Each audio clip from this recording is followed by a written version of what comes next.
What's going on, everybody, and welcome to another edition, part of Corner to Corner Wrestling Radio. C2C Radio Show is on the air at c2cradioshow.com, Spreaker.com/corner to corner, Apple, Amazon, TuneIn, everywhere you can find your podcast, you can find Corner to Corner.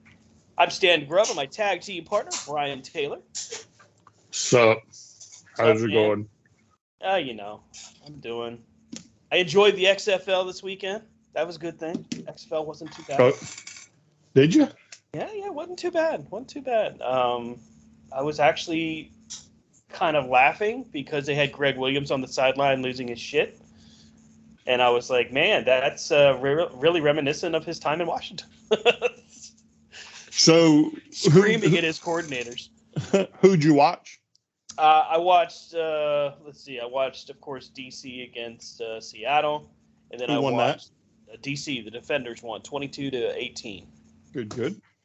And I watched Vegas Vipers, I think is who they are, against the Brahmas. The San Antonio Brahmas, I think is what they are. No, Birmingham or something like that. I don't know. I'll be honest, I was really kind of surprised at how good the games were, but there is a significant lack of two things. One, offensive line. There's no offensive line for any of these teams. Just defense is just penetrating every single down. Quarterbacks running for their lives. And not to mention the guy who plays quarterback for Seattle. I haven't learned roster members yet, but anyway, the starting quarterback is getting decked every other down. Just straight leveled, full on shoulder to chest, just drilling them. And I'm thinking to myself, how the hell are these guys going to make it? Because it's like a 10-week season, right? Or 12-week? Mm-hmm. Yeah. Oh, I don't know. It's crazy. But the games were good. I mean, they weren't NFL games. So if you go in there expecting NFL, you're not going to get that. But I would say it's definitely entertaining. I'm glad to see it's good quality football. But the other thing that I started to realize was that, the first iteration of the XFL, of course, was Vince McMahon's, right? And it was, it's all right. Had some good football here and there, but it was mostly gimmicks. Mm-hmm. This second go-round was better football, less gimmicks. But, obviously we had the financial issues, and now we know Vince McMahon's a crook, so there you go. Alleged crook, I guess. So this third iteration was much more stripped down, just very true to football, except for a few different rule changes, which are interesting. Like if you score a touchdown, you can go for 1 extra point, 2 points, or 3 points, but there's no field goal to kick. It's you start from the 5, you start from the 10, or you start from the 15. Mm-hmm. So I kind of liked that. I was like, okay, cool. So, you got a chance where if you're down by 9, you can tie it up in one shot. I'm like, that's cool. I like that. So actually, it was decent. It was good football. I was happy to see it. Although the St. Louis Battlehawks, these names, man, the team names are a little something. But the St. Louis Battlehawks, they had apparently a great comeback in the last 2 minutes. But the first 3.5 quarters of that football game were absolutely boring. So, I don't know. It's good football. It's worth tuning in for another week anyway. Well, that's all that counts, right? Right. So they're on FX, ESPN, and our local ABC affiliate, Channel 7. Nice. Yeah. Nice. But it was funny watching Greg Williams lose his shit, screaming at his players because they started to run onto the field because I guess they thought it was time to switch possessions or something. Mm-hmm. And he is screaming. And the one thing about XFL is that they don't really censor the microphones. Mm-hmm. So he's like, "Get the fuck back! Get back on the goddamn bench!" Like he's screaming. And his coordinator's trying to calm him down, and he's looking at him. He's like, "If you don't get out of my damn face!" I mean, he's just going off. I'm like, "Wow, all right, do you, Greg Williams? Do you?" But it was good stuff. You should watch it, Brian. You'll be pleasantly surprised. Right. I mean, I always could. I didn't realize it was on. Yeah. So that is clearly my mistake. Well, you got DC playing on Saturday night at 7 o'clock. They are, I want to say they're in Vegas. Let me take a look here.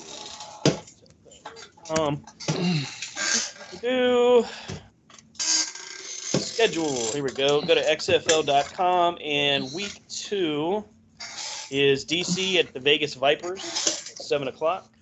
Mm-hmm. The Battlehawks and the Sea Dragons. And you got the San Antonio Brahmas against the Orlando Guardians. The Arlington Renegades against the Houston Roughnecks.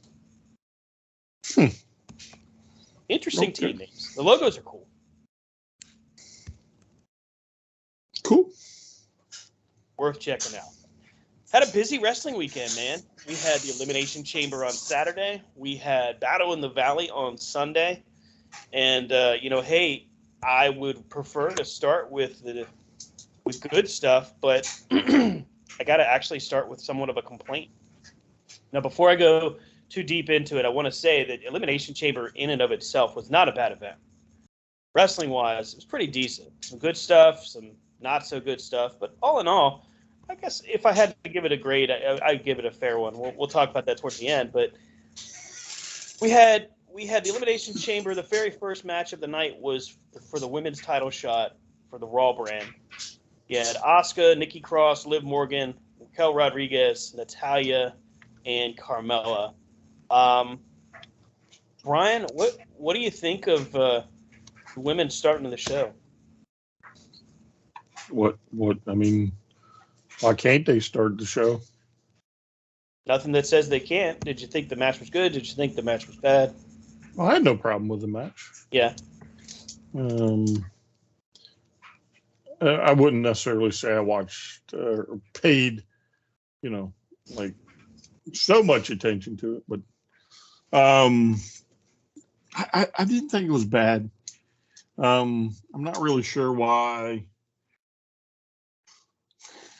why there wasn't a title or something involved in it.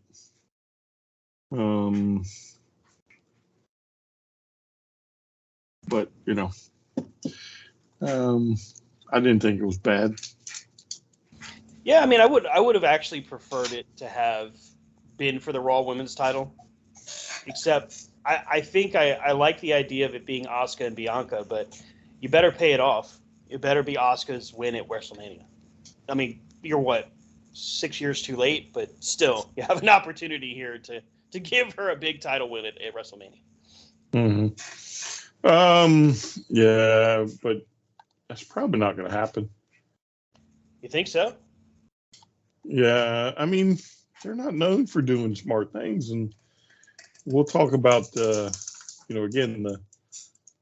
of the tomfoolery that occurred later in the night. Yeah, there was definitely shenanigans afoot. We had Brock Lesnar and Bobby Lashley. Our first glimpse of shenanigans took place with this match. If you want to call it a match, it was 5 minutes long, if that. I mean, what the hell were they doing with this? Yeah, so this one, I mean, there was nothing for me to even write home about, right? I mean, to me, it's a long, drawn-out feud that in a day isn't going to net you anything. Yeah. I mean, I know there's some fans out there that like Brock Lesnar and like Bobby Lashley. I've been critical of both at multiple points. This could have been a great back and forth just brawl between two big men. Instead, we got a kick to the nuts, and that was the end of the match. Oh, by the way, Brock's going to do an F5 to a referee. He's going to throw Lashley around. And, why do we care? What is different about this situation with Bobby Lashley and Brock Lesnar? Absolutely nothing. There's nothing different there. That, by itself, that honestly should have been our warning. Yeah. Afoot. Yeah, I mean, I don't...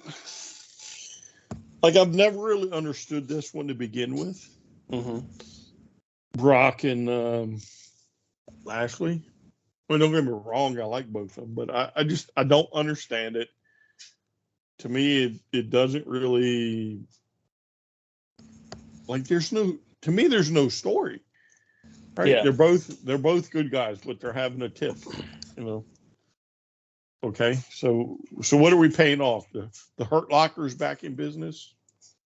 You know, what are we doing with it? I don't get what we're doing with it. I mean, if it had been the Hurt business, they could have at least been out there and interfered. No, we didn't get that. It's not like it's the first time these guys have fought. So, no, this is rematch number 512. Straight out of the Vince McMahon playbook, by the way. You know, this was just indicative of what WWE needs to get the hell away from it fast. But while I guess they do commit the violation, they're not the only ones. I mean, I guess it doesn't really help either that you have like two non-talkers in more in higher profile type feud. I mean, maybe some people get it. I don't get it. I just felt like it was useless. It was just a waste of, like I said, 5 minutes. Yeah.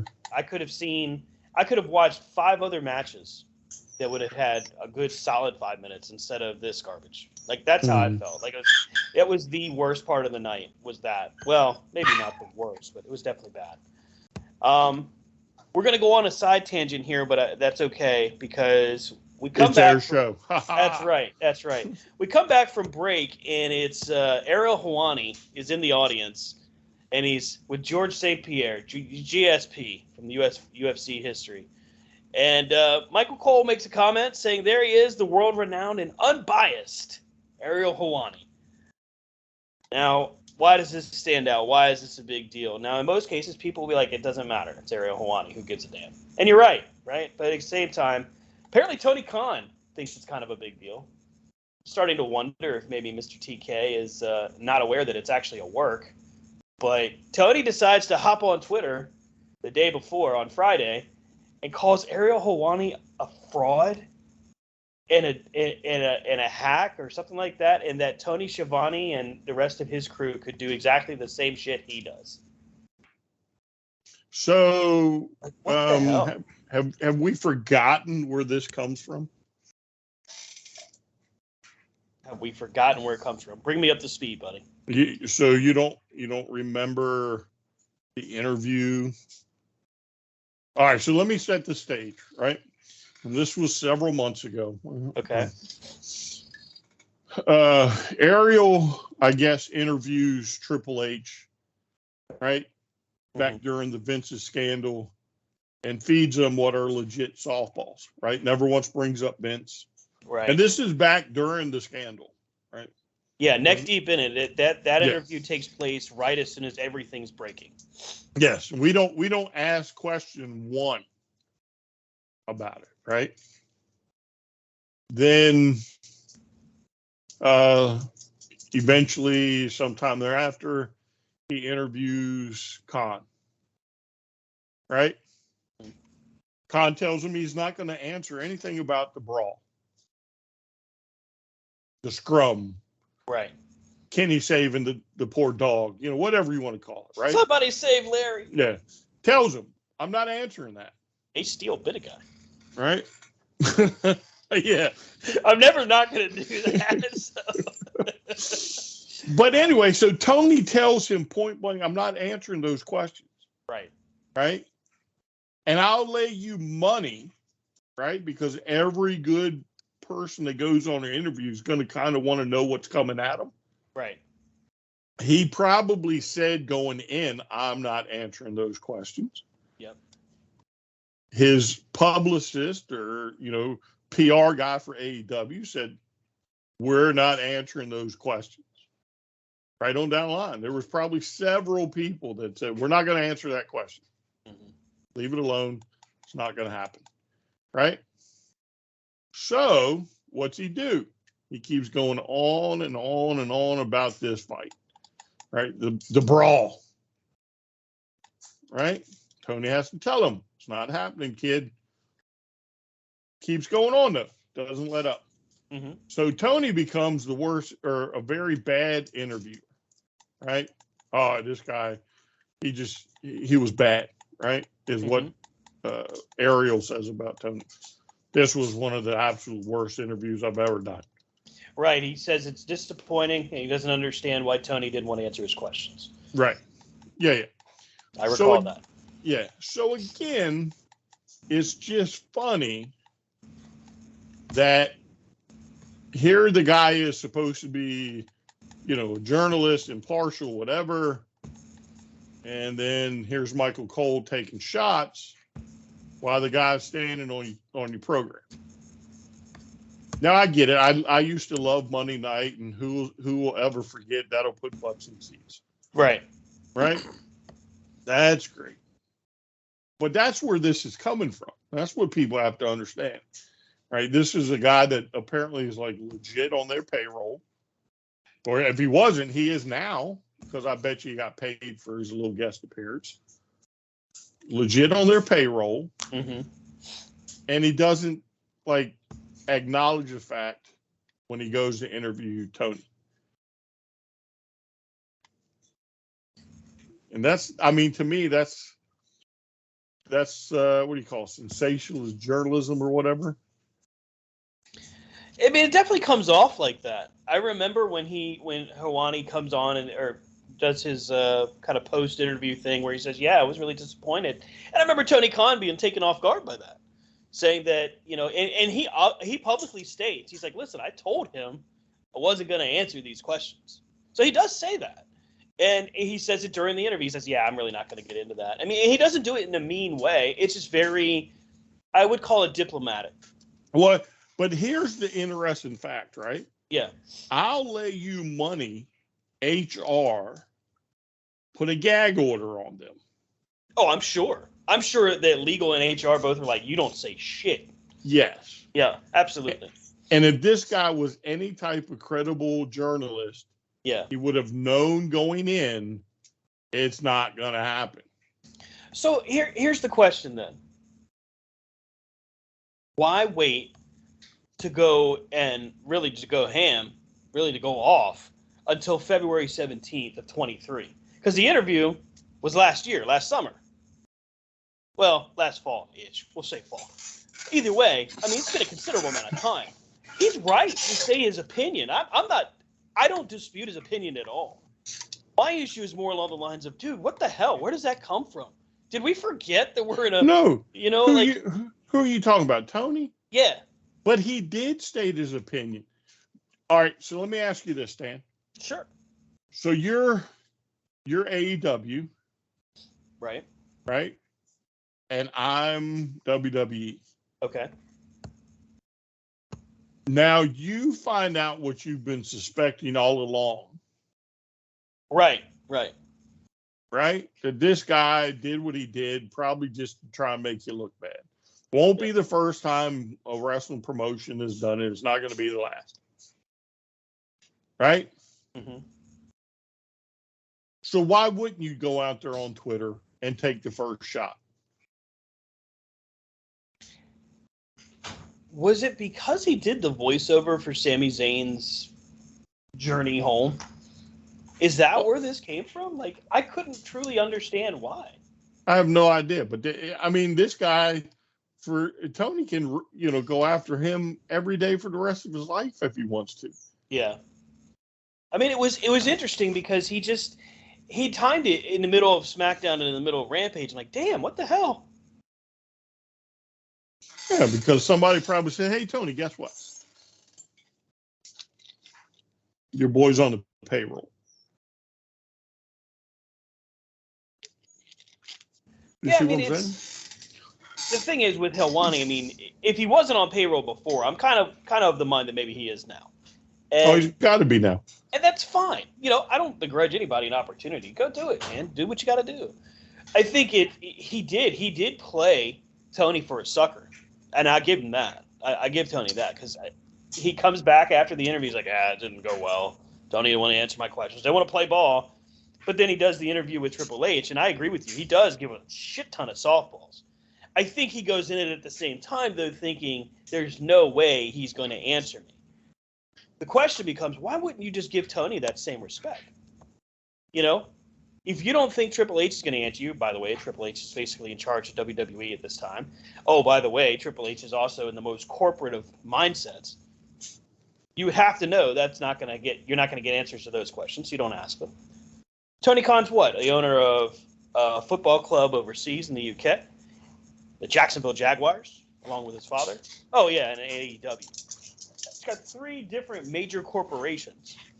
Granted, AEW is not publicly traded, but all of that, and you can't give him the same respect. Is it that hard? No, he doesn't want to. Why should he? Who's the bigger like company you don't want to screw with? AEW or you shouldn't want to WWE? screw with any of them, in my opinion. But I mean, you're looking for a paycheck. Yeah. And keep in mind, like, I know that this is just a rabbit hole that there's going to be people on both sides, right? Tony Khan's a money mark. All right, yeah, I get it. People are going to say that. But people are also going to say that WWE and Triple H and probably Vince behind the scenes are all hiding behind their quote-unquote corporate PG structure. Okay, fine. Say what you got. But there's a huge lack of respect between the two sides. Like, I felt like you felt when Helwani says basically, yeah, he was a horrible interview. Like, that's a shitty thing to do. And it's also incredibly unprofessional and unethical, if we're really being honest. You don't go in and claim yourself as a unbiased journalist and start acting like, you can just burn people down. I get it. You're giving your opinion. It's on your podcast or whatever he calls it. But you're working for ESPN, you're working for all of these outlets, and then WWE is also paying you. It doesn't provide a great look.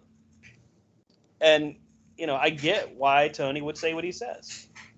Watch Cody come out tonight, by the way, and get drowned out by Sami Zayn. That's going to suck. And we're going to talk about that in a little bit. But that's the Helwani bit. We get back into Elimination Chamber. We got the mixed tag, Edge and Beth Phoenix against Finn Balor and Rhea Ripley. I mean, everybody's going to talk about the botch 2 count. I think personally this match was actually a lot of fun. There was some good stuff to it. And even though Rhea doesn't get pinned, still we see the Judgment Day lose against Edge and Beth Phoenix. Honestly, I think I would have held on to this and maybe done this at WrestleMania with Edge and Rey against maybe Dom and Finn, because this feels like a bigger payoff than it should have been. And now, I supposedly the rumor is it's going to be Finn Balor and Edge in Hell in the Cell at Mania, which, if that happens, could be really, really good. But I felt like this match could have actually been a better payoff at like a Mania.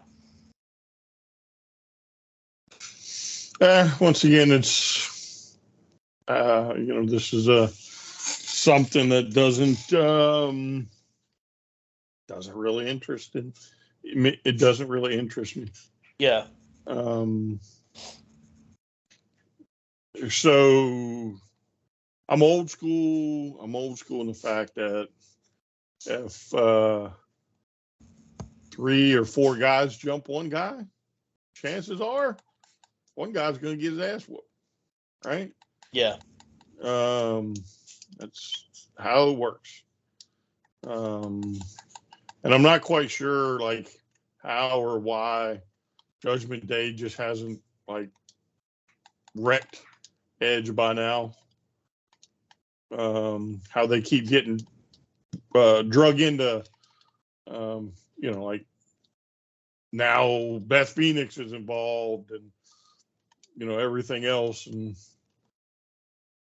you would think they would have learned and, put Edge in the hospital or something by now. I mean, how many times do you got to, like, do the whole concerto bit until finally you realize maybe I should keep my wife away from this? That was my thought. I'm like, damn, how many times are you going to do the same basic spot? It's the same thing every single time. And I agree with you. Like they don't give a whole lot of room for error. They don't really give you much to bite into either, because it's like, okay, well, Edge has been dropped multiple times. It should be he should be retired by now, legitimately. Right. All the times they put him out, but he fights his way back. He's got grit, they say. Yeah, I mean, this is one that to me is just it's going on just way too long. Yeah. And now you're going to stretch it to Mania? I don't know. I don't. And I'm not saying it's bad. I'm just saying, like, my interest is waned. Mm. And, you know, again, I said that I'll be back in the watching WWE at the Rumble. Well, one thing I've learned since coming back is they have a lot of things going on that just, like, aren't interesting. Yeah. And I'm not saying that the wrestling's bad. I'm not saying that the people involved are bad. I'm just saying, like, this is the same stuff. Some of the stuff is the same thing that I left however many months ago. It's the same feuds. Mm-hmm. Like, we haven't, you know, I get that storytelling. Well, okay, but storytelling needs to at least be interesting, compelling, make me believe in it, or, you know, whatever. And, you know, once again, this is just one of the ones that I can't get into, because, you know, instead of Edge being like, oh, let me go find you know, two males, Right. you know, oh, AJ Styles is not working. Let me go get the Good Brothers. You know what I'm saying? Mm-hmm. Or let me go get you know, somebody else. I don't know. The Viking Raiders still around? Or are they bad guys? They are bad guys, but I mean, not that Ford didn't do well. We're going to talk about that match here in a moment, but you could have did Street Profit. Yeah, I mean, there's different things out there. I don't know. It was. I mean, this pay-per-view again is not bad. I'm not saying there's anything negative to it. Yeah. But it did not hold my attention. Well, there were parts that did, but for the majority of it, it never held my attention at all. I mean, it just wasn't. Like I said earlier, this event was not harmed by bad wrestling. There wasn't bad wrestling on this show. It was harmed on a complete lack of understanding of, you know, delivering on your storyline. Like, how can a guy as well versed in storyline progression like Triple H not deliver in such key points? Well, and that's why so many people, and I think you probably feel this way, is so many people think that Vince is running the show. Because Vince lives for the moments, man. He doesn't live for actual delivery. He lives for moments. But I mean, I don't see. Would it shock me? No, it wouldn't just shock me. But I don't see, like, how this is anything more than somebody's attempt to do what he thinks is right. Now, and again, let's not forget that Triple H, while he was in NXT, had Dusty Rhodes and had William Regal and had people to help him along the way. Right. Does he have those people where he's at now? Close as I can figure, he doesn't. So then we're still relying on Kevin Dunn's and, you know, a crew, the right to show that has no clue about writing wrestling. And maybe he looks at it and it's, you know, much like other people when they're new to booking. You know what I'm saying? Because we all know Vince had a stranglehold. Mm-hmm. That's well documented. That's nothing new, nothing crazy I'm saying here. Right. That's like legit. Vince had a stranglehold, and they would rip up a show 3 hours before and spend 3 hours writing a new one on the day of the show. So how much booking did Triple H really get to do? Well, he sat there and he probably watched, but that doesn't mean that when he gets his opportunity, he's going to take the ball and be able to just be some omnipotent booker. Right. And perhaps we are setting the bar too high for Triple H. Maybe we're expecting, godlike booking from a guy that, frankly, hasn't proven himself. Maybe that is true. But again, that's why I wanted to step away for 6 months after he got the reins and, see what he does. But to me, at the end of the day, they're the same feuds. And, this isn't like in the old days where Dusty Rhodes fought the Four Horsemen for 5 years. But every other month, Dusty Rhodes was getting run over by a pickup truck or having his leg broke or, right. You know what I'm saying? Like any number of things. This is, let me go get the wife. And, instead of me going to get some brawly men to help put an end to,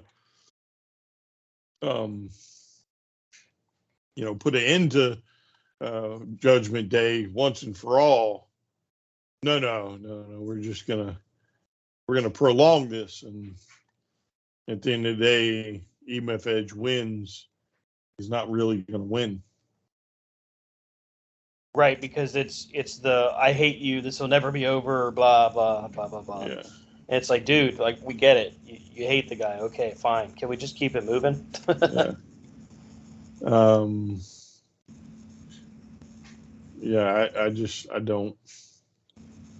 I don't know. And is Balor, is he Prince Devitt or is he Finn Balor or what's going on? I mean, I think they've referred to him as the Prince or something. Yeah, I mean, they hint around it. They don't go by Devitt, but they are playing with basically they're playing with it like he's doing that character now. That's where this bad guy routine is coming from, which, again, not a bad move, but, those subtle hints and all that stuff, I don't know. That doesn't do it for me. Like, I don't get into, like, the subtle hints. All right, you're either doing it or you're not. Right. You're going to call him Finn Balor, just call him Finn Balor. Don't be like the Prince, blah, blah, blah. You don't need 50,000 nicknames. Just do the thing, man. This isn't rocket science. It doesn't have to be rocket science. Yeah, I mean, it's just gotta be fun. It's gotta be interesting. And I know it's kind of weird. It just is. It's just kind of weird. To me, the WWE is just weirdish. Very weird right now. Yeah.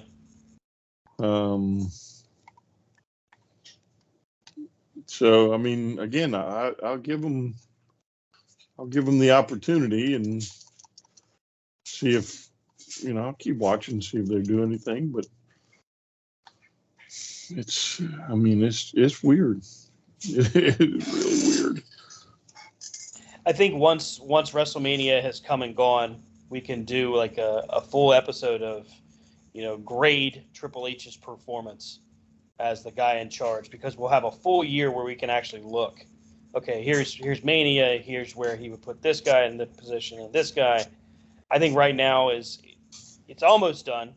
We've almost finished that measurement period, but not quite yet. Got a little room for, God, I hope, room for something. So next up was actually a really fun, hard-hitting match, and this was the men's version of the Elimination Chamber for the U.S. title. I really enjoyed this match. Again, hard-hitting. You had some great interaction with Johnny Gargano and Seth Rollins. I actually really enjoyed that. You had some really solid, just jaw-dropping moments as well, with the Hurricanrana from the top of the chamber pod. There was just some really cool moments there.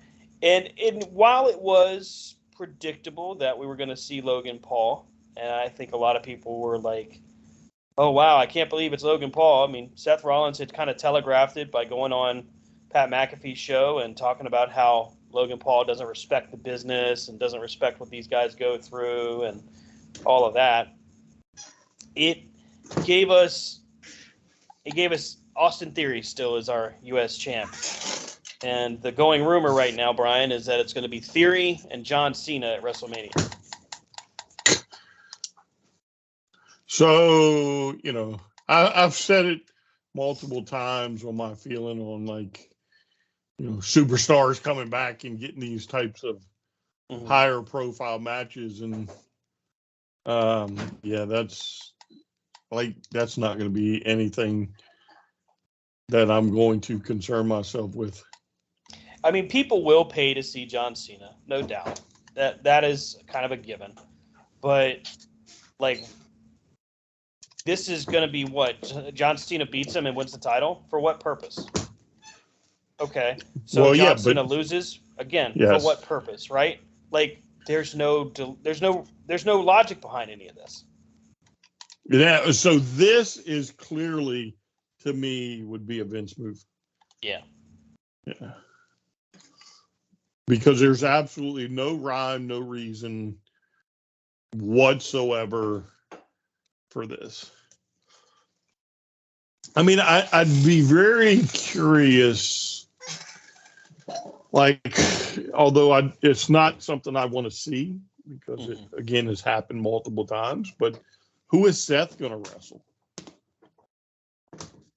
You know what I'm saying? If I'm higher up on the card, like a Seth Rollins or, somebody like that, and you're going to bring in John Cena. So I could have a title shot and maybe put on a good match with this kid, but you're going to bring in Cena, who hasn't even been here in, by that time, I guess, several months. He's getting the title shot. Oh, okay. Well, there comes a point in time where you have to reward the ones that are making you money. And I mean, Seth is, I think, doing a pretty good job. Seth's out there doing the Lord's work right now. Yeah. Seth is delivering on a whole nother level. Yeah. Them stupid shoes. Oh my God. The stomp he did with those was hilarious. Like Super Mario squish a Koopa. I mean, you can't reward that guy. Yeah, again, you don't have to give him the title, but reward him with the title shot at WrestleMania. Right. He's one of the few bright spots you have. And what are we doing? Oh, no. I don't know where we're going to put Seth, right? Because we have, a month or so to a month and a half to get to WrestleMania, whatever it is. And, man, this time, Seth's not really doing anything to even get on the card. Oh, we got him headed towards Logan Paul. Oh, Logan Paul. Logan Paul. Well, why couldn't we had Logan Paul beat Austin Theory, at the Elimination Chamber and win the title? And then, you know what I'm saying? Like, I think we're all solidly in the camp of, no on Logan, on Austin Theory. Like, we're just not sold. Yeah. He sucks. Indeed. Let's welcome Rob. He's joining us now. What's up, man? What's happening, fellers? How you doing? I'm all right. Sorry. You're good. We were just doing the breakdown of the Elimination Chamber, headed towards our main event. We talked about some of the goof ups, the trip ups, the missteps. But there were actually some good parts of the chamber match that actually seemed pretty cool. For example, we had Montez Ford just performing out of his mind as always. This guy has big star potential. And I feel like as long as he can stay healthy, he can literally write his own ticket. Yeah, I mean, I thought it was a great time. The one spot that I didn't like was where he climbed to the top of the cage. You know, like I knew what he was doing, but like, Yeah, it was that, because you watched everybody else, like the camera angle was so horrible right. because it just showed the wrestlers, they kept looking up to see if he was there. You know, like, That's that Kevin Dunn magic in action right there. Get the reaction shots. Look at all the guys just waiting. What are they going to do? We know exactly what he's going to do, stupid. Just let him do it. yeah, Jesus. Kevin McDunn. Ugh. Kevin McDunn. It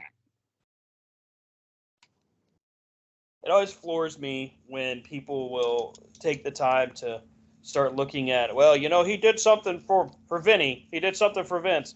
Nobody gives a damn. No fan gives two shits what Kevin Dunn did for Vince. And I'll die on that hill. Nobody cares. Just, is he good in the ring? Can we please put the wrestling on? That's all I care about. It's nothing else. I don't need to know what Kevin Dunn does anymore. Well, I think the fans that even knew Kevin Dunn or cared are gone. I agree. And the ones that are still around that knew of him or what he could do are all like, all right, give it up. It's time to go. He's one of those guys that would literally tell Vince, nah, this person's not good for TV. How many people do you think Kevin Dunn is responsible for just completely burying and destroying that we never saw again that actually were pretty good? I mean, that's the argument, you know. How many people are the ones he got right more than the ones he got wrong? Right. It's alarming. I mean, it really is. Just to look at it, and you have a good point on the camera angle in that shot. It was a very cool move, and the timing of it wasn't done in a way where it was badly laid out. It's just we don't need to see 5 people standing around like zombies waiting for him to fall. What we need to see is his effort getting to the top. We should have just focused on that and then did the drop. Yeah, the fans in the audience, they're going to see that. Okay, I get it, but we're watching on television. We're watching this magic unfold. So give us magic. Don't give us the man behind the curtain. Right. I totally agree. Like, you're right. If they would have done an angle with him climbing the cage, you know, with the commentators going, "Oh my God, where is he going? What is he doing?" And then boom. Right. Hey, you know, Brian, at least we didn't get Pat McAfee on commentary, so we didn't have to. And I like McAfee. I think he's funny most of the time, but yeah, that would have been bad Saturday night rather. Pat McAfee on commentary is bad any night. I don't know. I guess most of the time I find him funny because he goes so far over the top, and it's literally like they just let somebody, like they let one of us just sit down and do commentary. Is what I think of. Like he just has a blast. What I thought of during the Rumble was the fact that, you know, that guy that everybody wants to be friends with, the cool guy that everybody wants to be friends with, but the cool guy is like literally making fun of you to your face. Right. And you're like, you know, that's the vibe I kept getting from Pat McAfee. He's like, I'm going to come in here and make some money, make fun of these people, and then go off and do what I want. Right. So now we get to our main event. We get to Sami Zayn against Roman Reigns for the undisputed Universal Intergalactic Championship of the world. Okay, cool. We got the build. You know, fans are ready. Fans are clamoring. They're ready to see something magic happen. Again, going back to that, show me the magic, right? We get a great matchup. We get a great bunch of moves that give you reason to believe, man, this could actually happen. This could really happen here. The crowd is electric. I mean, they're saying F you, Roman. They're chanting, let's go, Sami. They're doing the Olay chants. I mean, that's the loudest sustained pop for a person when Sami Zayn came out that I can't remember the last time it was that loud. It was extreme, really huge, loud. And it really, what it told me was like, you have an opportunity here. Now, granted, I understand going into this main event, you still have a plan with Cody and Roman. That's the plan. And I get it. Everybody gets that that's the goddamn plan. We all know. Here's the thing. Sami Zayn right now is almost on that level where Bryan Danielson was. And if you're not careful, because every single interaction he's had so far with Cody has benefited both guys. But now, because of what you decide to do at the end of this match, you run the risk of having that moment get overshadowed by people that want to see Sami beat Roman Reigns. So, unfortunately, I think for Cody, is last Monday did that man no favor. Really? You feel that it didn't do him any favors? Okay. No. Because what you did. So, who's got the hot hand right now? Cody or Sami? Between the two, it's got to be Sami. Right. So if Sami's got the hot hand, no, can you bring me some of that stuff? Why would you then go out there and put Cody in the ring with Sami? Because I saw that the promo. Mm-hmm. Who was the crowd chanting for? Oh, they were firmly behind Sami. Yes, and that's where you screwed up, right? So, again, you screwed the pooch on that one because you took who you thought was going to be the big baby face, and you just showed them to the even bigger baby face. And unfortunately, I think poor Cody is not only going to be overshadowed, but is probably going to become, dare I say it, the bad guy in all this. Because that crowd loves them some Sami.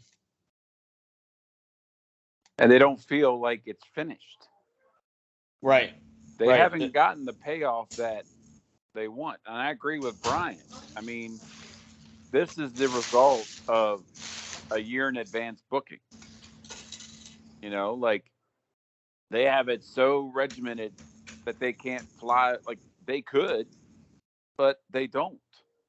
I mean, what I would have done is, like everybody hoped at least one of those belts would have been on Sami. Right. They could have come up with something like, oh, Sami, it wasn't for both. It was for this one. So you did win. But here we are.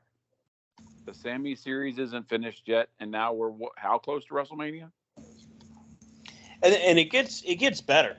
With what we had been hearing and seeing, we know that there was the rumored plan of Sami and KO against the Usos for the tag titles at Mania. That's supposedly the plan, and based off what we've seen so far tonight, that's probably where they're headed. So, okay, we're going to get Sami and KO against the Usos. All right, so what does that mean, right? We're going to get the obvious, what we should have gotten, is the obvious Jey Uso and Jimmy Uso come down to the ring, screw Sami out of the win, yada, yada, KO makes the save. What did we get? We definitely didn't get that. No. Here's what happened. Jimmy Uso hits the ring. We start to get to what I think is going to be the finish. Jey Uso comes down and doesn't really make the save. No, Jey Uso just fucking stands there.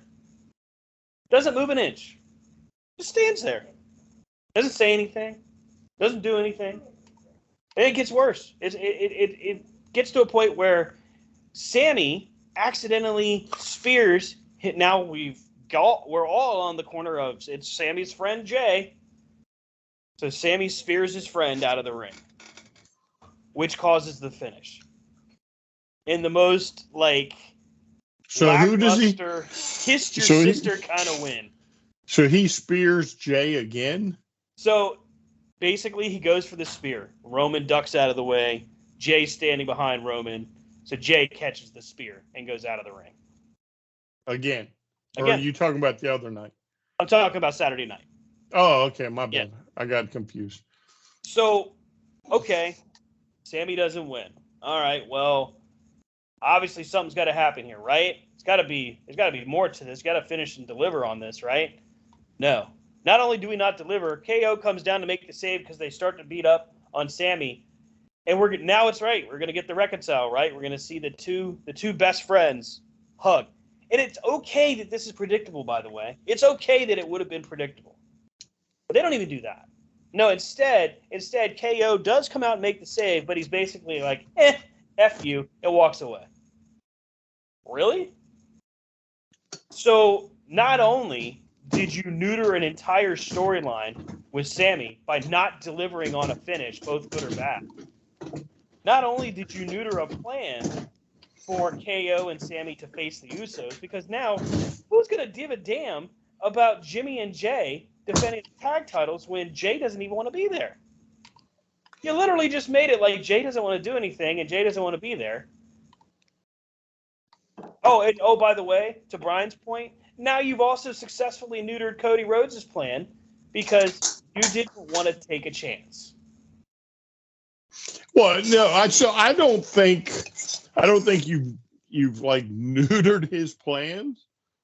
I just think that you basically knocked his ass right off the pecking order.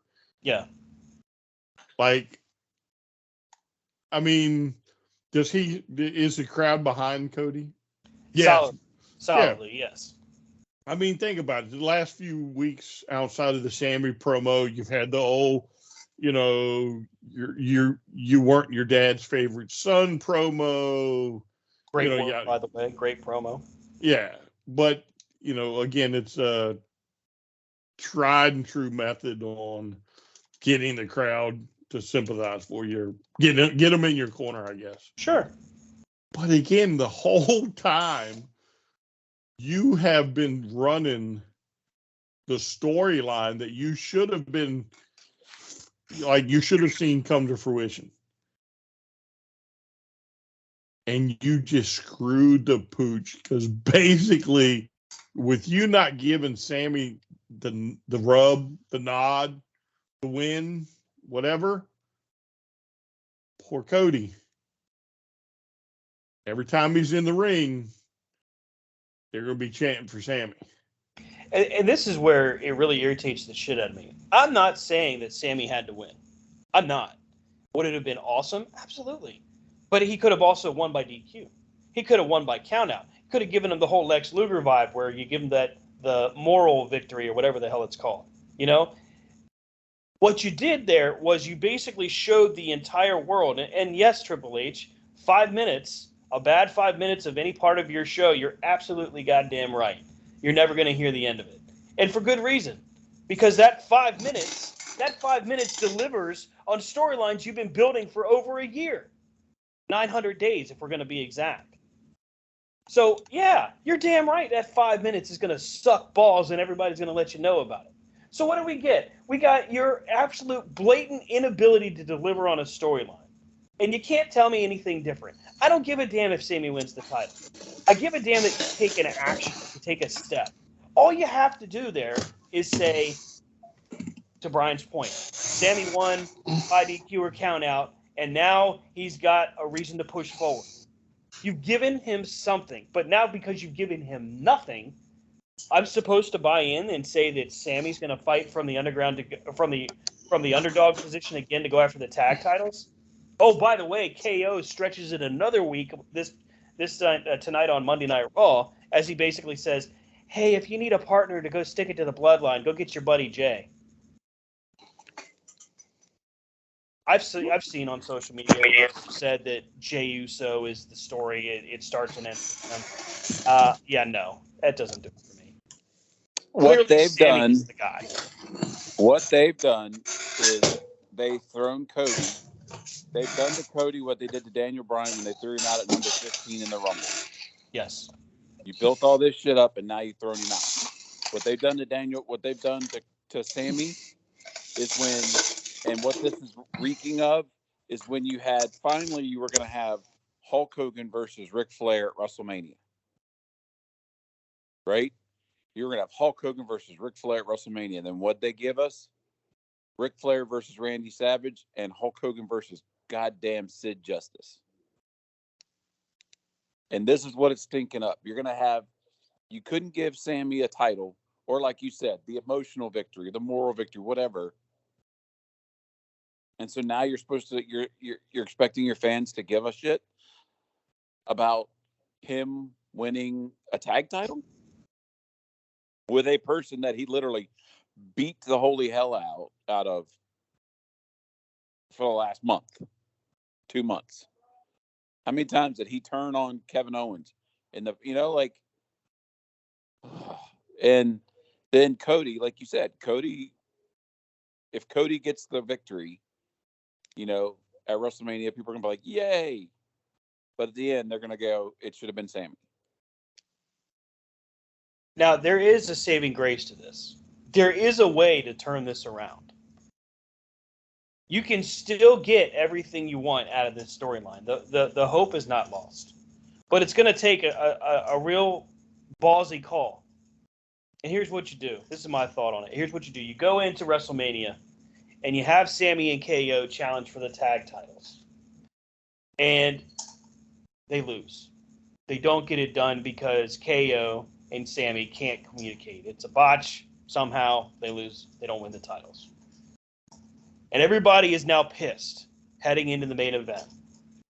Roman and Cody. Finally, Cody's going to finish the story. And he does. Cody wins the championship. And he finishes the story. Next night on Monday Night Raw, Cody basically cuts the promo of the reign of terror is over. No, more like it's under new management. And Cody embraces a heel turn right away. And we go to SummerSlam with Sami and Cody. Nope. Sami and Cody are not bested. Are not what? They're not bested as like in a storyline. Okay. How long has Sami been with the Bloodline? 6 months. You sure it's not longer? I mean, for the amount of time that the storyline had run, I want to say it's 6 months, but I might be off by a month here or there. So you legit have been running the best storyline you've had in God knows how many years. Yep. Right? And again, you screwed the opportunity to do it right. Mm-hmm. And then now the consolation prize is Cody. But people don't want to see Sami and Cody. No. People want to see Sami and Roman. Yes. So you can turn Cody bad all you want. It's going to happen eventually anyway because of Sami. Right. Because that's how much heat he has. I mean, the kid's nuclear right now. Mm-hmm. Right? I think we can all agree on that. And that being the case, it'll happen organically. So you don't need to have Cody, oh no, I'm the bad guy now. Oh no, it's gonna happen eventually. Anyway. But again, I don't want to see Sami and Cody. Mm-hmm. I want to see Sami and Roman for the title. Let me ask you a question. You go into Mania now. We're what, 4 weeks, 5 weeks away from Mania. Would you have Cody lose and then push it even further down the road to say SummerSlam and have Sami win it then? Listen, if they were smart, they'd have Sami beat him on Raw or SmackDown. Oh, okay. For one, just like Rob said, for one of the titles. Doesn't have to be for both. Right. But this type of storyline does not happen often. Very true. I mean, this is one of these rare occasions that something came out of nowhere, and it's the biggest thing you got. It feels like with this storyline, literally you could have another WrestleMania 30 kind of moment. And honestly, I've seen what people have said as far as, having Sami beat Roman first would diminish the title victory for Cody. Well, the story's never been about Cody winning both titles. The story has always been about winning the title his father couldn't win. So how does that diminish that story? I don't understand that. If Sami beats Roman because of, we'll just say, all kinds of shenanigans, right? And maybe KO finally comes to his aid and they reunite. That's a Mick Foley moment. You know what I mean? World title victory. Like, that is huge. And there's absolutely nothing that says that Sami can't defend at WrestleMania and have just as big of a moment. Not that, we want to give a whole lot of credit to Benoit, but Benoit and Guerrero had it at WrestleMania 20. Well, and that's what, I like what Brian was saying. Which title did Roman not originally have? The WWE title, yeah. Okay. So then he wrestles for one, and Cody wants to be the WWE champion. Right. All right. So have him drop the Universal title to and then what happens is Kevin helps Sami win, right? Or Jay helps Sami win. And then you have Jay versus Sami at WrestleMania. That's an interesting dynamic. I kind of like that. And then night 2 is, you know what? Yeah, I'm still the head of the table. I had to reorganize or whatever. I mean, the way they've iron-proofed Roman right now, there's they could spin it. Paul Heyman is a genius at that, because I think if there's no payoff, you know what I mean? It's a whole different generation of fan these days. We're not the ones oh, darn, But I agree with you all. It's never been Cody's never been oh, I want both belts. We've all known that they're going to break the belts up eventually somehow. Even the Usos tag titles, they're going to break up eventually. So it's just, I agree with Brian on the fact that if they're going to do something, they need to do it before Mania and not SummerSlam. Because I think Sami still has it. Even after losing, he still has that allure behind him. So, they've pulled pay-per-views out of their ass before. Have a Tuesday in Texas. I don't give a shit. Right. Well, it's not like they don't have the schedule for it. A Wednesday in Winnipeg. Oh my God, that'd be kind of neat. Wednesday in Winnipeg. I like that. That works. Canadian fans right now are screaming their praises, Rob. Well done. It's just, you knew for a fact that they were not going to give Sami the win in his hometown. It wasn't going to happen. When have they ever done that? I think that's what irritates me so much, is because you had an opportunity with this, and again, I'm not talking about it had to be Sami winning. It could have been, and that would have been cool, but you have to actually do something. Literally anything would have been better than this, farting on a snare drum kind of thing that you just did in front of the entire world. And I don't know. I mean, part of me does kind of agree with you guys that this ultimately hurts Cody's storyline, and maybe this does overshadow, because now you're forced in a position where everybody wants to see Sami, and when you finally do win your title, because they're probably still going to go that direction, it's going to not go over as well, and you're going to ultimately suffer for it and force yourself in a position where, booking-wise, people are going to see this coming even worse, and no one's going to care. Well, it's like when they finally put the title on Drew McIntyre, right? Right. When they finally gave Drew McIntyre the title, unfortunately, it was during COVID at the height of everything. Yeah. And the reaction was everybody's like, "Oh, whoopee shit," you know. But you didn't do him any favors for the next 2 years when they bitched him out to Roman how many times? And so it's just they've got to do something. But again, I also don't think that WWE was expecting it to come as nuclear as it did. This is Rusev Day all over again. Like, they didn't expect Rusev Day to become big. They didn't expect Sami wanting to be part of the bloodline to become big.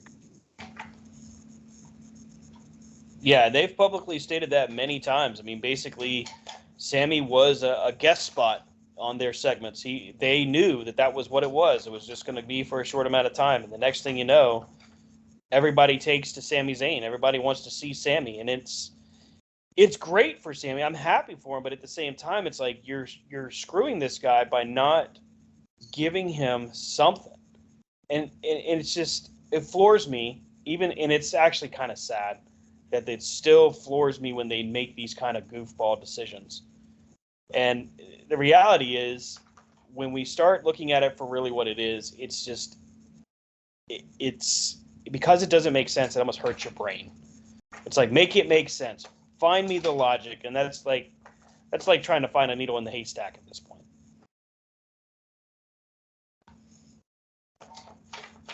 Overall, I still say that the event itself was actually a pretty good show.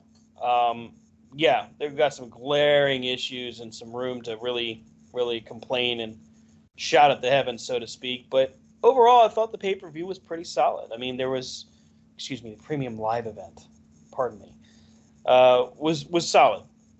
I didn't like the Brock delivery at all. I thought that was just stupid, made zero sense, and we're probably going to see it at Mania again. Nobody cares. Maybe we get Sheamus against Gunther again, though. That could be good. I'll take that again. No, we won't have is whoever that really bad country artist was at the Royal. Hardy. You know, he's on the soundtrack for 2K23. Thank God they had the option to turn that soundtrack off. Ugh. Let's go ahead and do it. Grade A through F, pay-per-view, Elimination Chamber. Brian, what do you got? I'd say probably a B, solid B. Yeah. Okay. All right. Gotcha. Rob, what do you think, buddy? I was going to go with taking my emotions out of it.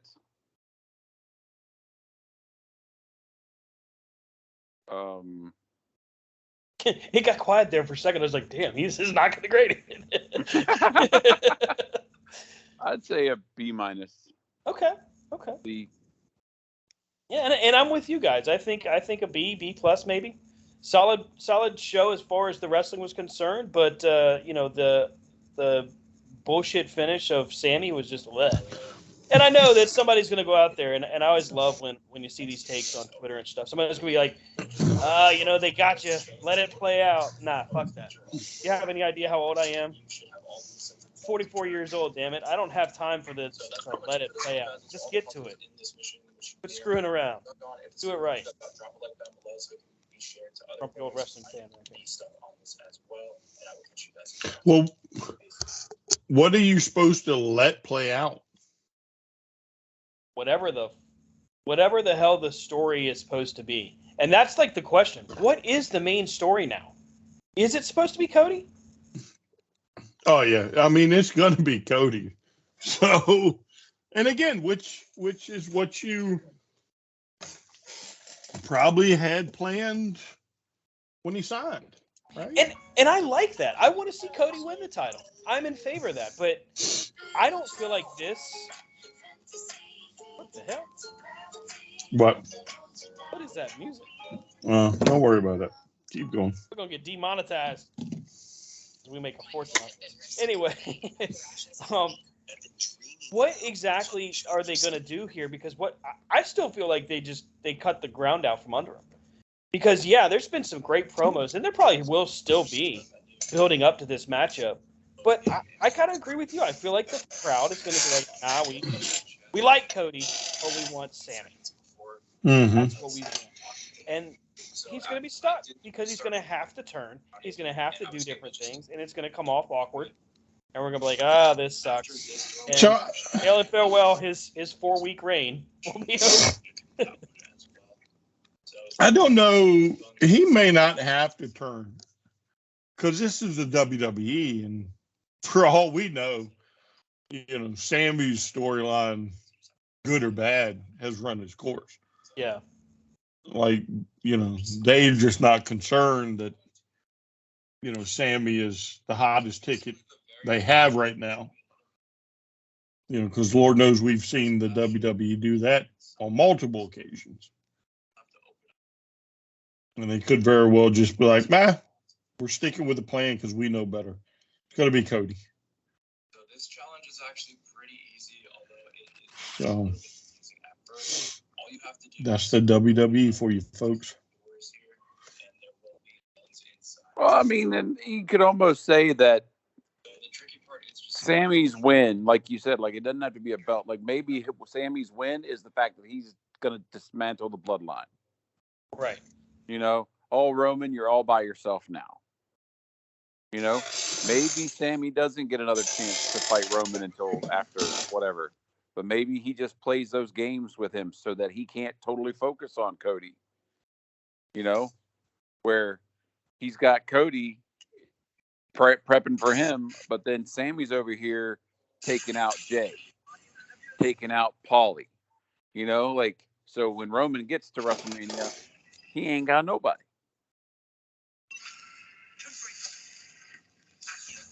And then Sami could spin it that way. Like, I didn't win the belt. I didn't win the match. But you know what? I'm going to win this because who you got now? I did ask the question on the group chat, and I felt like this could have been an interesting way to go. Literally, you could have had a couple different scenarios where this storyline could continue rolling, and you could continue the, Roman is the conquering bad guy by just doing it basically like a Rocky IV, where you don't kill Sami, but you beat him within an inch of his life to the point where Cody had to come out and make the save. You could have literally did that and made it seem, of course, the fans are going to be even more sympathetic to, Sami because of him getting beat down again, and now them showing that literally Roman is a madman kind of thing. But at the same time, it gives credibility towards they can work together. Now, granted, I don't know how long that would last. It seems like a Band-Aid more than anything else. But I would have even bought into that. Even a little, maybe a little bit. It's funny, when I typed it, it sounded a lot better, I'll be honest. Saying it out loud, I'm like, okay, maybe not so much. Sorry. It's all right. Go ahead and say Roman hurt you, and you'll be fine. He did. He hurt me. Curse you, Roman Reigns! All right, I'll be all right. So when I looked at Elimination Chamber and kind of looked at just how everything went overall, I felt like it was pretty good. Pretty good. It was I was still kind of wanting some good solid wrestling though. I wanted to see some good stuff, and so we actually got that in the form of Battle in the Valley. Believe it or not, CM Punk was in attendance for this event, and he would be there to witness the matchup between Kairi Sane or Kairi Hojo. I think she's just going by Kairi now. between Kyrie and Mercedes Moné, formerly known as Sasha Banks. This was a solid 3-hour show. It took place last night. Brian, tell us about Battle in the Valley. No, why don't you tell us about it? You know I hate when you do that. You're killing me right now. What you got? You got something else to do right now? Did you not watch it? Oh, I watched it. Honestly, I'm not caught up on it. That's why I tossed it to you so that you can speak about it a little bit. I mean, the bad part is, you had 2 pay-per-views going on at the same time. So, I managed to catch a lot of it, but the beginning part, I didn't catch all of it. So I think I picked up, what was the first match I saw?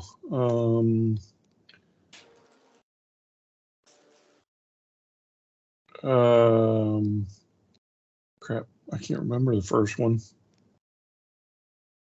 I don't know. So anyway, we'll just start with Mercedes, and I think that might just very well be easiest. So I love the entrance, the look, her costume, Mercedes costume. Yep. And of course, I enjoyed Kyrie. Have ever since the first time I saw her. Although I'm not quite sure on the crazy captain thing, but it is what it is, right? It was better than I was anticipating. Mm-hmm. And just because, I wasn't sure. I didn't know how it was going to play out.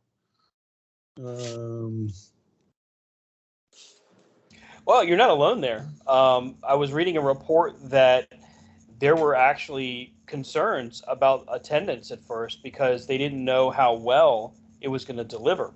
This was before they had confirmed that Moné was going to be debuting. So they booked a venue that was relatively small, seated about 300. And then it turns out that Moné is confirmed, and they end up turning it into a sellout. There were more than 300 people there. So that looked like a decent mid-sized one. But yeah, I mean, it's a different style for her. So I was just kind of leery how it was going to turn out, because you just never know, right? Not everybody can do strong style, Japanese style, but I enjoyed it. I won't say it was her best outing, but I enjoyed it, which is what I was looking for overall for her. She didn't have to hit a home run for me, but it at least had to be enjoyable. And I think it was that. There shouldn't be no shame in the game for her. I don't know who her next opponent is, but I think Bailey was there too. Mm-hmm. So Bailey was confirmed in attendance. Yep. Something tells me that girl, once her contract's up, is going to New Japan also. Well, I mean, what we saw here, and a lot of this hinged on the ability for the women in WWE to see that you can indeed transition out and become successful. Because let's face it, Ruby Soho's kind of doing the same thing she was doing in WWE. Toni Storm, same difference. She was starting to get a push before she left, and then everything kind of fell apart. Saraya, we haven't really seen her develop anything yet. So there's not exactly a lot of proof that you can transition out as a woman in AEW, in WWE, that is, and be successful. So I think, if anything, Mercedes Moné really showed that you can be and that you are. Well, I mean, again, I'm not going to take anything away, but I think it was probably a gimme that she would win that title, whether she won it Saturday night or the next time they fought, on the next show. She was going to get that title because while Kairi Sane is a big name worldwide, so is Mercedes. And I dare say Mercedes might be a tad bit more like bigger name. And for that, that title hasn't been around long at all. So, I mean, how long has Kairi had it? Kairi was their first women's champion. Yeah. And you had a tournament to crown the champ. Mm-hmm. And that was only 4 months ago, something like that. 3 or 4 months ago. So again, it's not like it's been around a long time. And something tells me too that it's going to be defended over here in the States. Mm-hmm. And while you may have a certain audience that will not recognize Mercedes Moné, they're going to recognize the face of Sasha Banks. Right. So, but yeah, I mean, I enjoyed it. I thought she did good for her first attempt that I've seen of that style. And I would imagine she will take that title to, a different place, and she'll become a bigger, a face for it, and which is what New Japan will need with it. Yeah, you need a franchise player, so to speak, and I think she's going to deliver that for New Japan. They've got to be incredibly happy with the appeal. The merchandise stands were basically sold out throughout the entirety of the night. There were pictures all over social media showing fans lined up long after the show was done, trying to get their last glimpse of any merchandise that was available. So clearly, this was a huge success in Los Angeles. Oh yeah, I mean, that's what New Japan needs is, if they're branching out to become, want to become a bigger global force, then they're going to need something like that. Let's see other matches on the card. We had Alex Coughlin defeating J.R. Kratos. David Finlay beats Bobby Fish. Kushida, Volador Jr., Kevin Knight, and the DKC defeated Mascara Dorada, Josh Alexander, Adrian Quest, and Rocky Romero. And the match that people are talking about, mainly based off of who was in attendance, Kenta defeated Fred Rosser, formerly known as Darren Young, for the Strong Openweight Championship. The reason I say that it got a lot of people's attention was because he won the match using the GTS, mocking CM Punk in the process. Well, I mean, think about it. We didn't get it at last year's Forbidden Door in Chicago. Right. They've already said there's probably going to be Forbidden Door number 2. Mm-hmm. I really think Punk once he heals up, is on the way back. And what better way to headline Forbidden Door 2? Oof. Kenta and CM Punk, I'm in for that. Hopefully CM Punk can stay healthy and come back and have a good solid run. I feel like, I'm a big proponent of being able to go out on your own terms, and I'd love to be able to see him finish his run in a positive way. Well, I mean, when June, July, I think. Last year, was it August? August, I think. I don't remember, but Are you talking about his injury, or are you talking about Forbidden? No, Forbidden Door. Oh, June. Okay, so June. But again, he was hurt for that, so that's why he didn't participate. So we're almost at March. June is not too far around the corner. Right. It would not be crazy if they go back to Chicago, right? Kenta can talk all the smack he wants. And we get to Chicago. Kenta makes short work of somebody, grabs the mic, starts running down Chicago. Cult of personality hits. Cats and dogs living together. Mhm. You know, mass hysteria. And that place once again goes ballistic. I dare say the wrestling world would probably like sit up and be like, "Oh shit, we're gonna get this." Dude, I got to tell you, there's few events like that happen anymore that are just that cool. That would be huge. I mean, again, he's been on the shelf for several months. We don't have to rush to bring him back. Let's let's keep everybody speculating. Is he? Isn't he? You know, are they going to keep him under contract? What are they doing?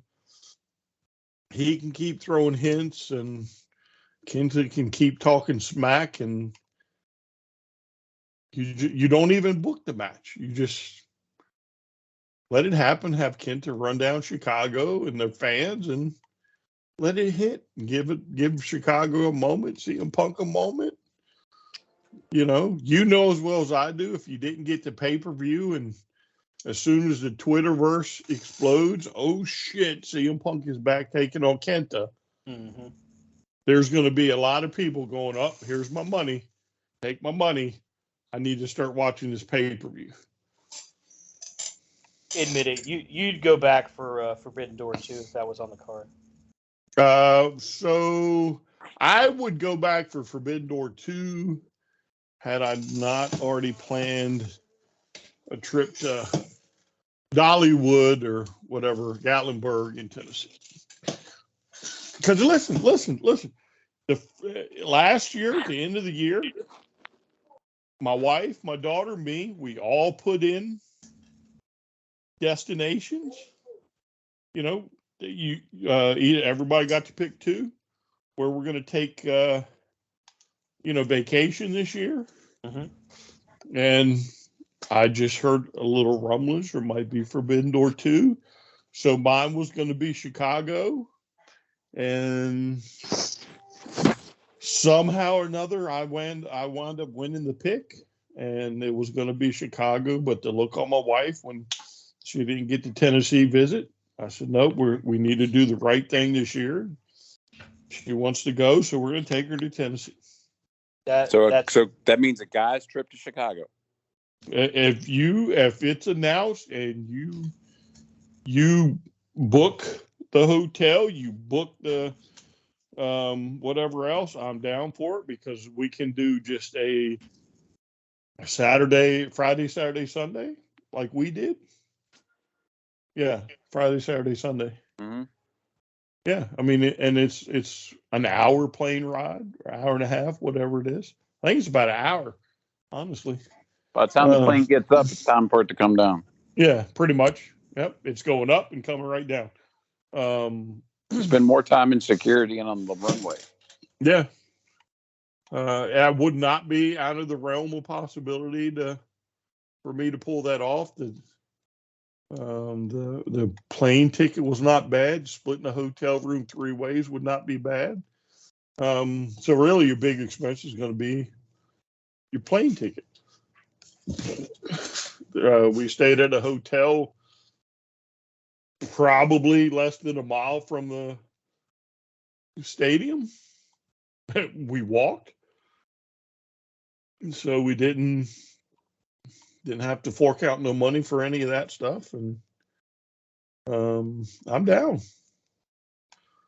But at the end of the day, I'm not going to be the one that can book it. Somebody else wants to book it, I'll jump and pay my share. because my wife will probably kill me. If it's your idea. Yeah, if it's my idea, she's going to kill me. But if you're just going along with one of my harebrained schemes, Yeah. Yeah. honey, I gotta go because Rob's committed, and Rob, I can't let him go by himself. Yeah, I mean, to quote Fast Times at Ridgemont High, first she's going to shit, and then she's going to kill me. That's a great quote.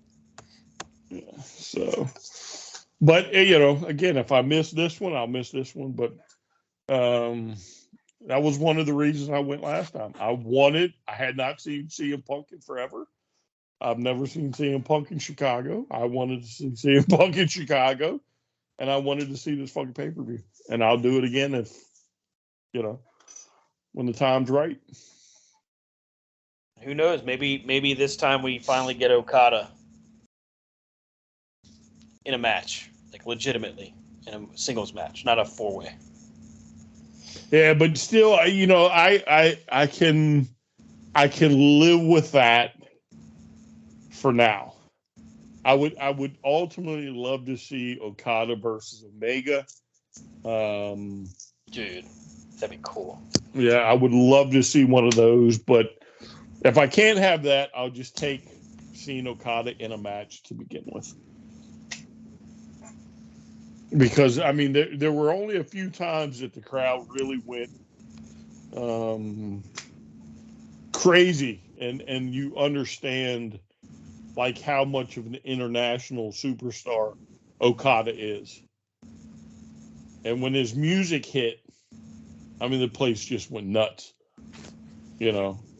And I would love to see Okada versus Omega one day. Well, getting back into the Battle in the Valley card, we had Motor City Machine Guns defeating the West Coast Wrecking Crew to successfully retain the Strong Openweight Tag Team Championship. In a match where the loser leaves New Japan, Eddie Kingston defeated Jay White. And it wasn't necessarily this match itself that was a surprise. It was more along the lines of what happens after the fact, as David Finlay hits the ring after the fact and just smashes Jay White over the head with a club, a shillelagh, I think is what they called it. Shillelagh. And the camera work on this was tremendous, because literally it just looks like he killed Jay White with it. Just clobbered him. And now Jay White effectively is gone from New Japan, and there's rumbling all over the place that Jay White could turn up in WWE. But you know what? He had a really, really solid cameo appearance in AEW. I mean, I thought he did really well. I'm Tony Khan. I'm on the phone. I'm getting him in there. Well, so, I mean, again, this is your biggest... Well, let me back that up. According to the dirt sheets out of the WWE camp, he is your second biggest free agent. But for those that are uninitiated, this is the biggest free agent on the market. You know what I'm saying? Mm-hmm. Like, they put out a report that, there's somebody bigger.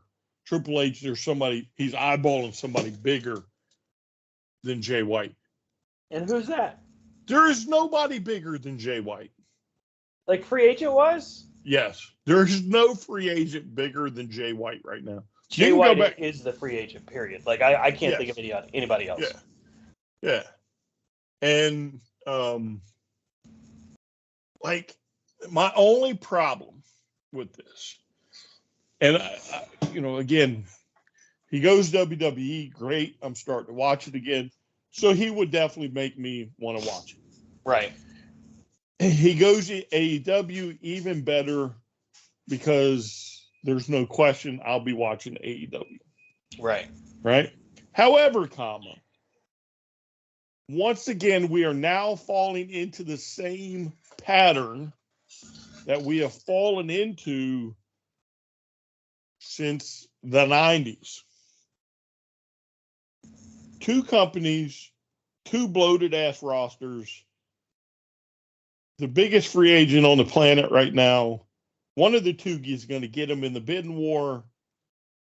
But no matter what company he goes to, he will probably get lost in the shuffle, with the exception of AEW.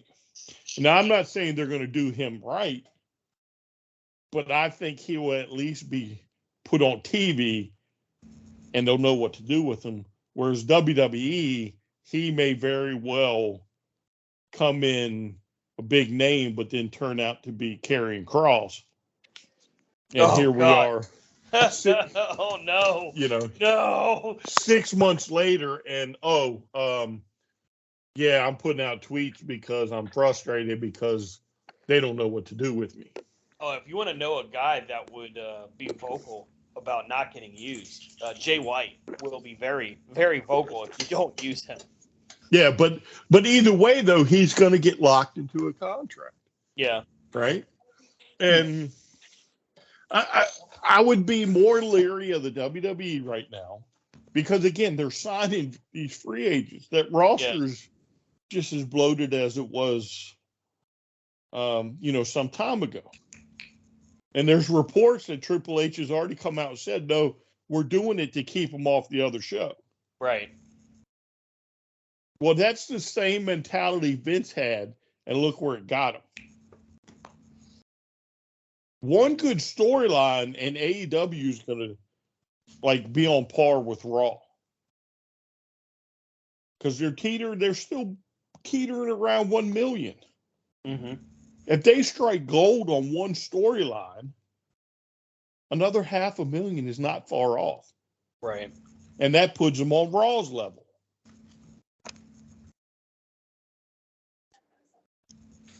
So you keep buying these people that aren't being used, and Jay White will be another one. I'm telling you, he'll be another one. So he's going to probably have one good run, right? He'll show up at WrestleMania. Mm-hmm. He'll jump Cody. There'll be a 2-3 month little feud. Boom, out the main event picture, heading to the back of the line. They don't know what to do with this guy. Right. I mean, this guy would be on par of Shawn Michaels going to WCW when Shawn Michaels was at the top of his game. Mm-hmm. Poor Eric Bischoff would be like, Shawn, you're NWO. You're NWO for life. Put on the black and white. Right? And so what does Shawn do? Shawn now plays second fiddle to Hogan, to Nash, to Hall, to X-Pac, right on down the line. Shawn comes in the hottest free agent. No, black and white, NWO. And oh, by the way, Shawn, you're never going to sniff the title. You're there to make sure Hogan keeps it. Right. Not only that, you're going to put over Hogan. Yeah. Every time. Every time, yeah. Yeah. Yeah. And Bischoff would have did it because Bischoff was just firmly, whatever Hogan says, brother. Oh, yeah, there's no doubt. Michaels would have come in like a hot potato. He'd have probably had one good shot at Hogan. Hogan would have flexed his muscles, beaten Michaels, and the next thing you know, the very next night on Nitro, Hogan would wave to the back, or here would come Michaels running down to make the save, and he'd super kick Sting. Yeah. Right? And he's NWO. And right? Here's the thing. Michaels doesn't get the benefit of winning the title like Bret Hart did. And here's why. Bret Hart wins that title because Owen dies. I hate to say it, and I know that's a mean thing to say. The reality is when Owen Hart dies in late 98, we get to late 99, I'm sorry. And they've got no choice, but Bret's the most popular guy they have right now, and they have to do something. So they put the title on Bret. Now, granted, Bret does get another run at it, but by this point, Bret he's banged up. He's not quite as badly hurt as he was with Goldberg, but he's getting there. He's banged up. Hogan is still pulling strings in the back. You've got the chaos of Vince Russo. There's no way Shawn Michaels would have been able to outlast that. And I am the biggest Shawn Michaels fan I know, but he would have never had that success. And it's crazy to even call that part of Bret's career a success. Mm-hmm. I mean, ultimately, here's what the WWE does with Jay White, right?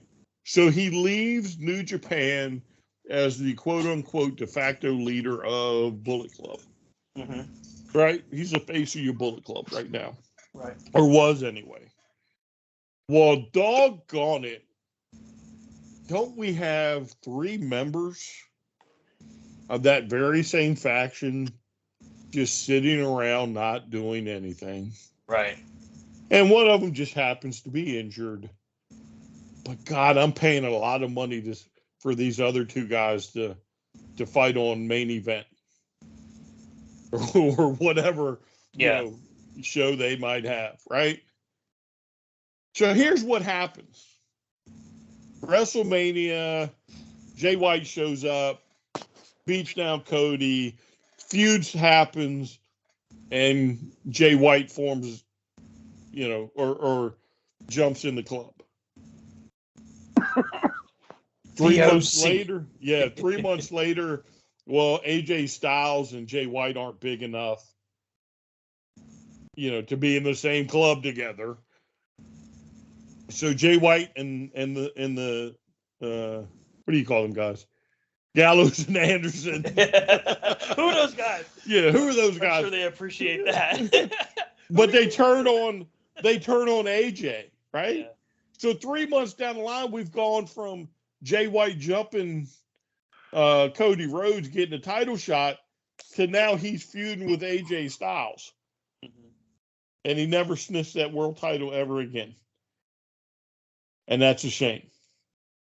It's a God shame. It gets to the point where if you're a free agent right now, maybe it's wiser just to sign a year at a time. So I think I would take a page out of some of the people from AEW. Oh, I will sign with your company, but I'm going to have dates. I'm going to have dates that I go do whatever the hell I want, wherever the hell I want. And don't worry, I'm not going to be wearing your clothes, your logos, none of that. I won't dump stuff. your title in the trash. Yeah, I'm not dumping your title in the trash. You can hold on to it while I'm away at excursion or whatever.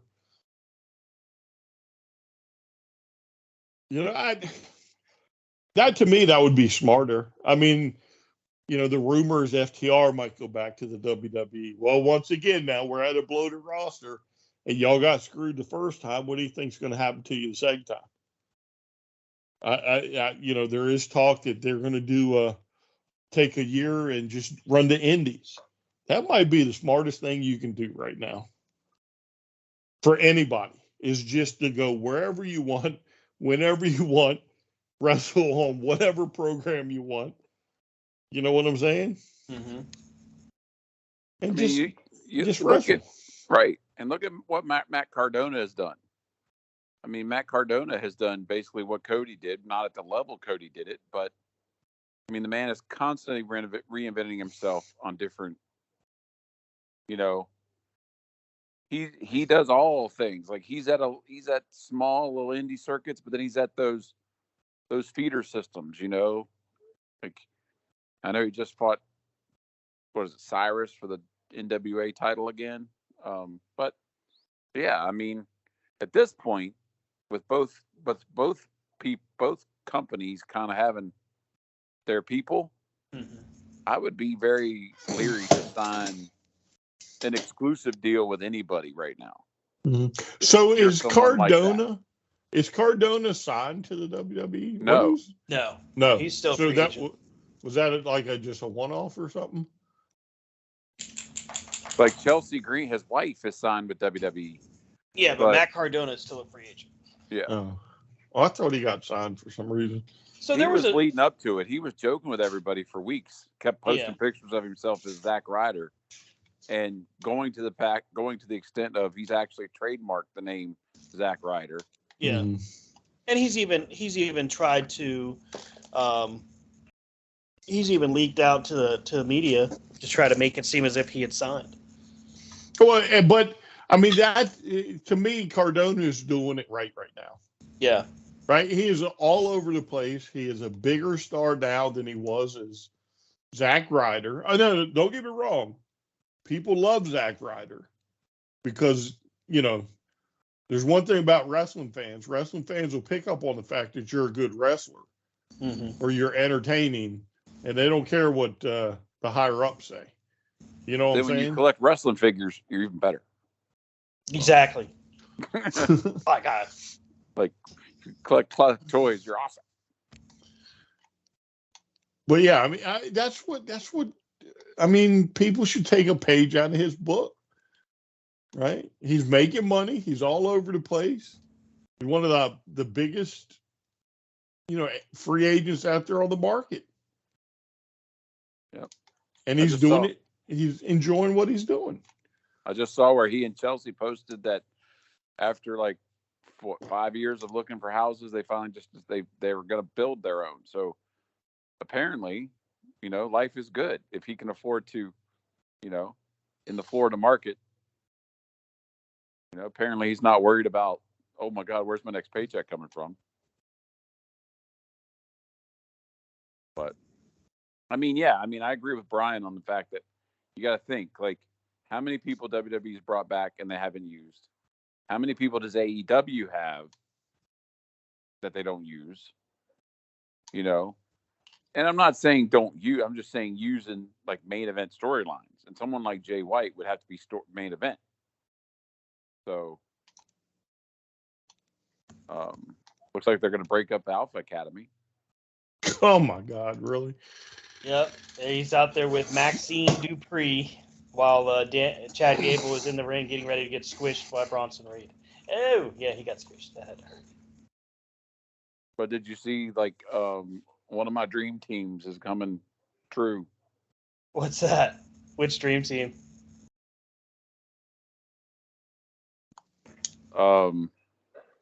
Lita. Oh, Becky yeah. Lynch. Lita and Becky. Supposedly, we were supposed to see a big comeback tonight, but we haven't seen it yet. I'm not going to spoil it, so we'll see if maybe it happens. I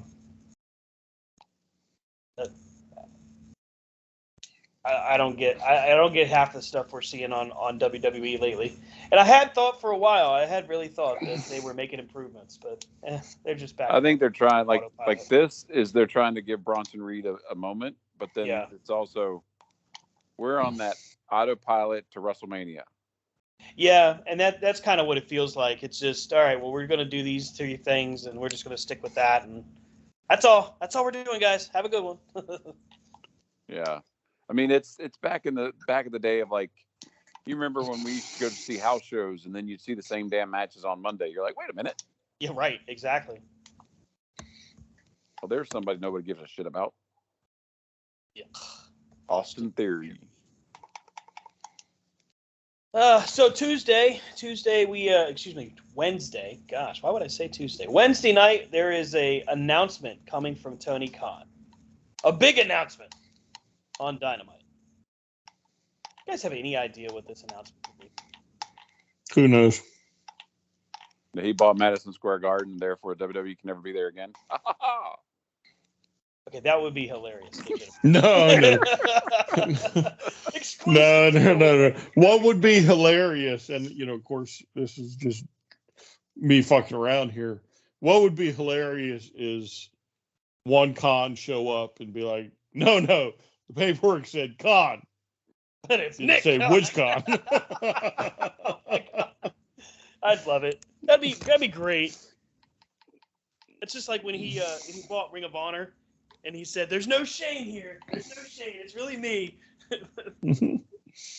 get credit, but what? Okay. That'd be the best thing I'll ever hey guys, I've been working with somebody very close in business, and I think it's time to talk to y'all. And I want to bring out my brother, Nick Khan. It's all a ruse. Let's put to rest what's the most asked question in wrestling today? Is Nick Khan and I brothers? What if the announcement was that he's buying WWE? Got a hug. What if the announcement is that he's bought WWE? Not if $1 billion is the price range, $7 billion. I think that's a load of shit. I think that's Vince just trying to keep the non-buyers away. Well, I mean, no, I mean that's probably because again, you're buying the contracts that Vince has made. Mm-hmm. You know what I'm saying? So the Fox deal, Saudi Arabia, the Saudi Arabia deal, the USA Network. You know what I'm saying? Right deal. Yeah. Like his actual company is probably not that valued at that much, but it's everything that comes with it that you're paying for. the potential of what you're going to make. Yeah. Because he's not going to sell it to you for $400 million when he's more going to make $1 billion in 5 years from Saudi Arabia. Yeah. Maybe he announces CM Punk's return. No, it's not. Yeah. I don't. Something like that would better be served the surprise. I agree. I'm just trying to. I'm spitballing because, like, Are you in the what else is bathroom? there for him to do? Huh? No, I'm not in the bathroom.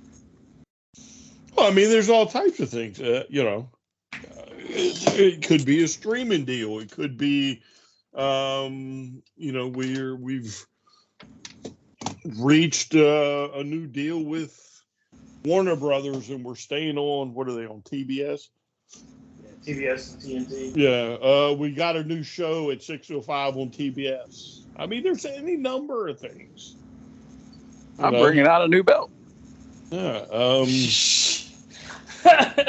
And not, instead of the All Atlantic, now it's the Mid Pacific. The Northern UP. It's called the Northern UP title. I mean, has he officially announced the ROH is starting in, 2 weeks? Or did AEW just do that? I felt like, it feels like AEW just did. Like, just quietly said, yeah, we're starting our tapings. Yeah. So maybe he comes out and says, hey, guess what? ROH is going back to full business in 2 weeks. And oh, by the way, every champion is stripped. Yeah. So we're going to start holding tournaments for everything. Who knows? I mean, who knows? Especially with that guy. He's unpredictable, man. You don't know what he's going to do. Yeah. Oh, we bought Impact. I mean, who knows? Oh, my God. Who knows? We've reached a deal with New Japan Pro Wrestling, and, you know, the streaming service HBO Max is going to not only have AEW, but it'll also have New Japan on it, or, you know, ROH, their streaming service. You know, who knows? Who knows? Hard to tell. AEW will be streaming on Peacock.